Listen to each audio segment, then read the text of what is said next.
Hello friends, நம்ம நீங்கள் என்ன பார்க்க போகிறோம் அப்படின்னா அலைன்ஸில் படிக்கிற ஃபஸ்ட் இயர் ஃபஸ்ட் செமஸ்டர் ஸ்டூடெண்ட்ஸ்க்கான செமஸ்டர் எக்ஸாம் வந்து கிட்டத்தட்ட நெருங்கி வந்துருச்சு. ஸோ நிறைய பேருக்கு வந்து எப்படி வந்து எக்ஸாமுக்கு ப்ரிப்பேர் பண்ணணும் அப்படிங்கிற ஒரு டவுட் இருக்கும். ஸோ அதே மாதிரி நிறைய பேர் வந்து ப்ரிப்பேர் பண்ணிட்டு இருப்பீங்க. ஸோ இருந்தாலும் நான் ஒரு சில டிப்ஸ் எல்லாம் உங்களுக்கு சொல்கிறேன். ஸோ இந்த மாதிரிலாம் ப்ரிப்பேர் பண்ணி பாருங்கள். கண்டிப்பாக வந்து ரொம்ப சிம்பிள் தான். நீங்கள் அரியரே வைக்க தேவையில்ல. இந்த மாதிரிலாம் ப்ரிப்பேர் பண்ணிட்டீங்க அப்படின்னா கண்டிப்பாக நீங்கள் வந்து அதிக மார்க்ஸ் எடுத்துடலாம். அது மட்டும் இல்லாமல் உங்களுக்கு சின்ன சின்ன டிப்ஸ் அண்ட் ட்ரிக்ஸ்லாம் நான் இந்த வீடியோவில் சொல்கிறேன்.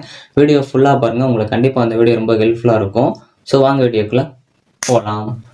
ஓகே ஃப்ரெண்ட்ஸ், ஃபர்ஸ்ட் எடுத்தோன்னே பார்த்தீங்க அப்படின்னா அலைன்ஸில் படிக்கிற ஃபஸ்ட் இயர் ஃபஸ்ட் செமஸ்டர் ஸ்டூடெண்ட்ஸ்க்கான ப்ராக்டிகல் எக்ஸாம் டேட்டும் அது போக செமஸ்டர் எக்ஸாம் டேட்டும் டைம் டேபிளை வந்து உங்களுக்கு பப்ளிஷ் பண்ணியிருந்தாங்க. நீங்களும் வந்து அதுக்கேற்ற மாதிரி வந்து இப்போ ப்ரிப்பேர் பண்ணிட்டு இருப்பீங்க. ஒரு சில பேருக்கு வந்து எப்படி வந்து எக்ஸாம் ப்ரிப்பேர் பண்ணணும் அப்படிங்கிறதே வந்து தெரியாமல் வந்து எந்த மாதிரி வந்து படிக்கணும், 5 சப்ஜெக்ட் 6 சப்ஜெக்ட் இருக்குது, இது எப்படி நம்ம வந்து ஃபஸ்ட்டு எதை செலக்ட் பண்ணி படிக்கணும் அப்படிங்கிற டவுட்லாம் உங்களுக்கு இருக்கும்.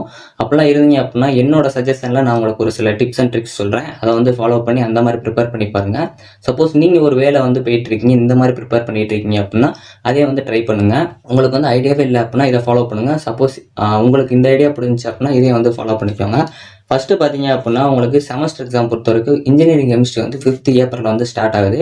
பட் அதுக்கு முன்னாடி பார்த்தீங்க அப்படின்னா உங்களுக்கு ப்ராக்டிகல் எக்ஸாம் ஸ்லாட் 2 வந்து 1 ஏப்ரல் வரைக்கும் இருக்குது.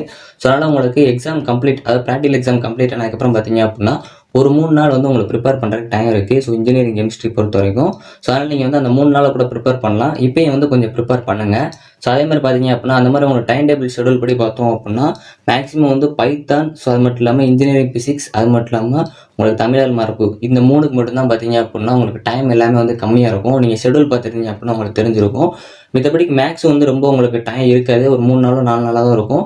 பட் மித்த எக்ஸாம் கம்பேர் பண்ணுறதுக்கு இந்த 3 எக்ஸாம் பார்த்தீங்க அப்படின்னா உங்களுக்கு வந்து கொஞ்சம் டைம் வந்து ரொம்ப ஷார்ட்டாக இருக்கும். அந்த 1 நாள் 2 நாள் வந்து நீங்கள் படிக்கிற மாதிரி இருக்கும். ஸோ அதனால் முடிஞ்ச அளவு அந்த டயத்தை இப்போ யூஸ் பண்ணிக்கோங்க. ஸோ அது மட்டும் இல்லாமல் ஒரு எக்ஸாமுக்கு படிப்பீங்க அப்படின்னா கண்டிப்பாக வந்து கான்செப்டை ஃபஸ்ட்டு பாருங்கள், கண்டென்ட்டை பாருங்கள்.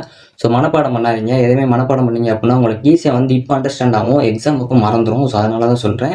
அதே மாதிரி இப்போ ஒவ்வொரு சப்ஜெக்ட்டுக்கும் ஒவ்வொரு மாதிரி வந்து நீங்கள் பாருங்கள். பைத்தான்னா ப்ரோக்ராம்ஸ் வந்து ஷார்ட்டாக இருக்கிற ப்ரோக்ராம்ஸை பார்த்துக்கோங்க. மேக்ஸ் இருந்துச்சு அப்படின்னா ஃபார்முலாலாம் கொஞ்சம் நல்லா நோட் பண்ணி வச்சுட்டு அதை வச்சு ஒர்க் அவுட் பண்ணி பாருங்கள். அதே மாதிரி தமிழர் மரபு அந்த மாதிரி இருந்தால் அதோட கான்செப்ட்லாம் உங்களுக்கு ஈஸியாக நீங்கள் அண்டர்ஸ்டாண்ட் பண்ணுற மாதிரி இருக்கும். அந்த கான்செப்டை, அதாவது நீங்கள் இங்கிலீஷில் வந்து அந்த எக்ஸாம் எழுத போகிறீங்க அப்படின்னா ஃபஸ்ட்டு அந்த தமிழ் கான்செப்டை நல்லா புரிஞ்சுக்கிட்டு அதுக்கப்புறம் அது இங்கிலீஷில் ட்ரான்ஸ்லேட் பண்ணி படிச்சிங்க அப்படின்னா உங்களுக்கு ஈஸியாக இருக்கும். ஸோ அதுமாதிரி கெமிஸ்ட்ரி இருந்துச்சு அப்படின்னா உங்களுக்கு அதோட ப்ராசஸ்லாம் எப்படி பண்ணணும், அந்த பட்டின்சன் ப்ராசஸ், இந்த மாதிரி ப்ராசஸ்லாம் எப்படி பண்ணுறாங்க அப்படிங்கிறத ஃபஸ்ட்டு ஓவராலாக வந்து அது யூடியூப்பில் கூட நீங்கள் சர்ச் பண்ணி பாருங்கள். உங்களுக்கு அதை மனப்பாடம் பண்ணணும் அப்படிங்கிற அவசியம் கிடையாது. நீங்கள் யூடியூப்பில் லைவாக வந்து விர்ச்சுவலாக பார்க்குறப்போ உங்களுக்கு ஈஸியாக வந்து அண்டர்ஸ்டாண்ட் ஆகும். அதேமாதிரி ஃபிசிக்ஸ் பொறுத்த வரைக்கும் உங்களுக்கு ஈக்குவேஷனாக பார்த்தீங்க அப்படின்னா கொஞ்சம் அண்டர்ஸ்டாண்ட் ஆகும். ப்ரொஃபஷனல் இங்கிலீஷ் ஒன்று பொறுத்த வரைக்கும் நீங்கள் 1 வேர்ட் டைப் பண்ணுறதுனால 1 வேர்ட்ஸ் வந்து முடிஞ்சளவு உங்கள் புக்கில் கொடுத்துருக்கதை வச்சு பாருங்கள். ஸோ அது போக வந்து நீங்கள் கூகுள்லேயே கொஞ்சம் சர்ச் பண்ணி பாருங்கள். சப்போஸ் ரீசெண்டாக ஏதாச்சும் காம்படிட்டிவ் எக்ஸாமில் வேறு எதாவது கேட்டிருந்தாங்க அப்படின்னா அது கூட உங்களுக்கு கேட்குற சான்சஸ் இருக்குது. ஸோ அதனால் அதையும் நல்லா பார்த்துக்கோங்க. ஸோ அது மட்டும் இல்லாமல் படிக்கிறப்போ வந்து ஷார்ட்டாக படிங்க. இப்போ ஒரு வார்த்தை உங்களுக்கு பெருசாக இருக்குது அப்படின்னா, ஒரு உதாரணத்துக்கு ஃப்ளெமிங் ரைட் ஹேண்ட் ரூல் அப்படின்னு இருக்குன்னா அது எஃப்ஆர் ஹெச்ஆர் அப்படின்னு சொல்லிட்டு ஷார்ட்டாக படிச்சிங்க அப்படின்னா உங்களுக்கு ஈஸியாக அண்டர்ஸ்டாண்ட் ஆகும். அதே மாதிரி டைம் மேனேஜ்மெண்ட் ஈஸியாக வச்சுக்கோங்க. நான் ஆல்ரெடி சொன்ன மாதிரி பைத்தான் ப்ரோக்ராமிங், அது மட்டும் இல்லாமல் ஃபிசிக்ஸ், தமிழர் மரபுலாம் டைம் ரொம்ப ஷார்ட்டாக இருக்குது. ஒரு டைம் மேனேஜ்மெண்ட் வச்சு இந்த 3 சப்ஜெக்ட்டையும் கவர் பண்ண பாருங்கள். கண்டிப்பாக மேக்ஸில் கான்சன்ட்ரேஷன் பண்ணுங்கள். இல்லைனா மேக்ஸில் வந்து உங்களுக்கு லாஸ்ட் டைம் வந்து சொதப்பிடும். ஸோ அதனால் மேக்ஸை வந்து இதில் வந்து வச்சுக்கோங்க. ஸோ ஒரு மைண்ட் மேப் மாதிரி போட்டு படிங்க. மைண்ட் மேப் மாதிரி போட்டிங்க அப்படின்னா உங்களுக்கு ஈஸியாக வந்து அண்டர்ஸ்டாண்ட் ஆகும். ஸோ ஒவ்வொரு மைண்ட் மேப்புக்கும் வந்து ஒவ்வொரு சப்ஜெக்ட்டுக்கும் இந்த மாதிரி மைண்ட் மேப் போட்டிங்க அப்படின்னா உங்களுக்கு ஒவ்வொரு லெசனுக்கும் ஒரு மைண்ட் மேப் போட்டிங்கன்னா கூட பெஸ்ட்டு தான். ஸோ அதே மாதிரி ஃபார்ம்லாம் எழுதுறீங்க அப்படின்னா அதெல்லாம் ஒரு ஒர்க் அவுட் பண்ணி பாருங்கள். சும்மா மட்டும் வந்து அதை அப்படியே பார்த்துட்டு இருக்காதிங்க. ஏன்னா மைனஸ் ப்ளஸ் வந்து ஒரு சில டைம் கன்ஃபியூஸ் பண்ணிடும். ஸோ அதனால தான். ஸோ அது மட்டும் இல்லாமல் ஷார்ட்டாக வந்து முடிஞ்சளவு எல்லாத்துக்கும் ஆன்சர் பார்க்க பாருங்கள். அப்போனா தான் உங்களுக்கு ஈஸியாக ஞாபகம் இருக்கும்.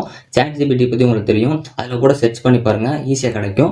அதே மாதிரி ஒரு கொஷின் படிக்கிங்க அப்படின்னா அந்த கொஷினை கீ பாயிண்ட்ஸ் வச்சு செக் பண்ணி பாருங்கள். கீ பாயிண்ட்ஸ் தான் மெயின். ஸோ அந்த கீ பாயிண்ட்ஸ் வச்சு பார்த்துட்டிங்க அப்படின்னாலே உங்களுக்கு ஈஸியாக அண்டர்ஸ்டாண்ட் ஆகும். ஸோ அது மட்டும் இல்லாமல் ஒரே போல் வந்து படிக்காமல் அப்பப்போ ஜஸ்ட் ரிலாக்ஸ் பண்ணிவிட்டு கூட படிங்க.